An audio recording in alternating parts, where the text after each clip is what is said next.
Before the Israelites crossed the Jordan River to enter the Promised Land, Joshua, their leader, sent 2 spies to scout out Jericho.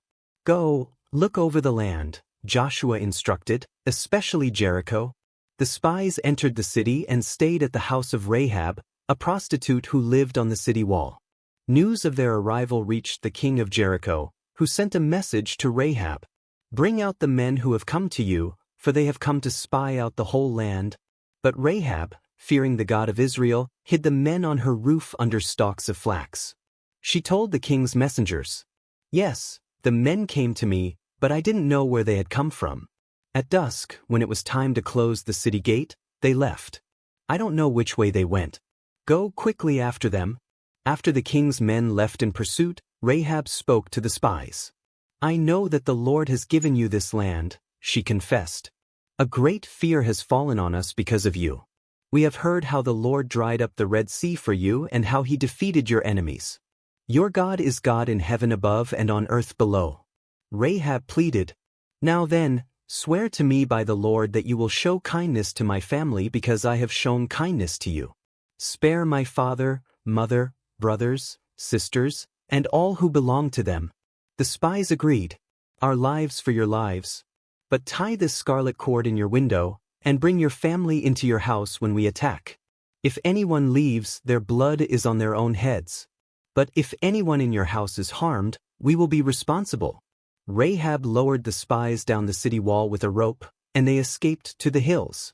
After 3 days, they returned to Joshua and reported, "The Lord has surely given the whole land into our hands.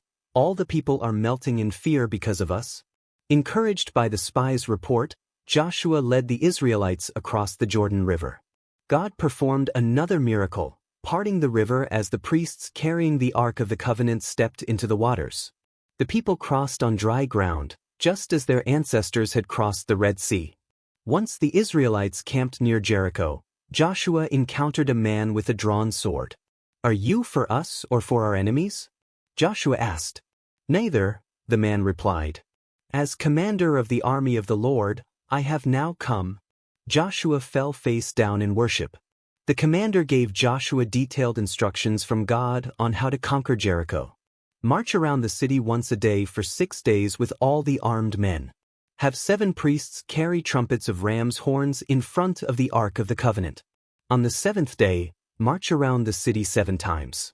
When the priests blow a long blast on the trumpets, have the people shout loudly. The walls will collapse, and the city will be yours."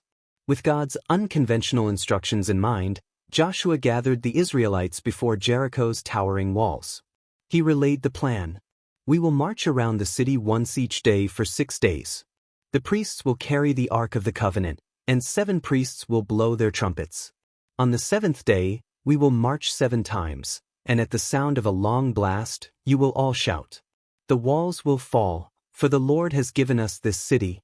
The people listened intently, their hearts filled with a mixture of anticipation and faith. Day 1. The first march. At dawn, the Israelites assembled in silence. Armed soldiers led the procession, followed by the 7 priests blowing their trumpets. Behind them came the Ark of the Covenant, carried reverently by the priests, with the rest of the people following behind. As they marched, the sound of the trumpets echoed through the air. Inside Jericho, citizens peered nervously from their walls. Some jeered, while others whispered anxiously. One soldier whispered to another as they marched, "Is this really all we're going to do? Walk and blow trumpets?" Joshua said, "This is the Lord's plan," the other replied. "We just have to trust him." When the march was completed, Joshua instructed the people, "Return to the camp. Do not speak a word, for the Lord is working." Day 2. Doubts and perseverance. On the 2nd day, the same silent procession began. As the trumpets blared, the people of Jericho watched with growing unease. Some shouted insults from the walls. "What are you doing, Israelites? Trying to tire us out?" mocked a Jericho soldier. The Israelites remained silent, steadfastly marching. Among them, a young man turned to his father.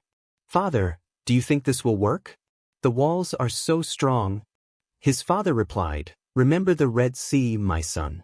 The Lord delivered us then, and he will deliver us now." At the end of the march, the people returned to their camp, waiting for God's timing.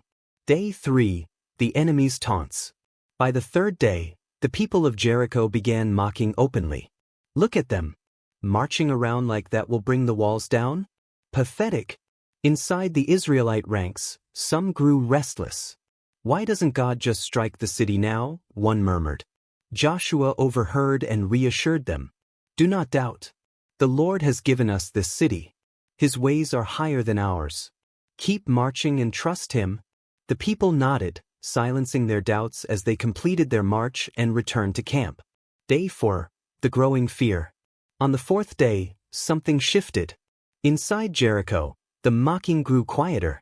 The relentless marching and the haunting sound of the trumpets began to wear on the city's defenders.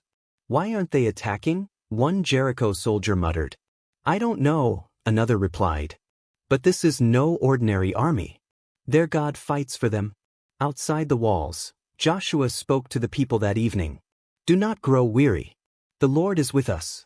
Each step we take is a step closer to His promise. Day 5. The tension rises. By the fifth day, the Israelites had settled into a rhythm.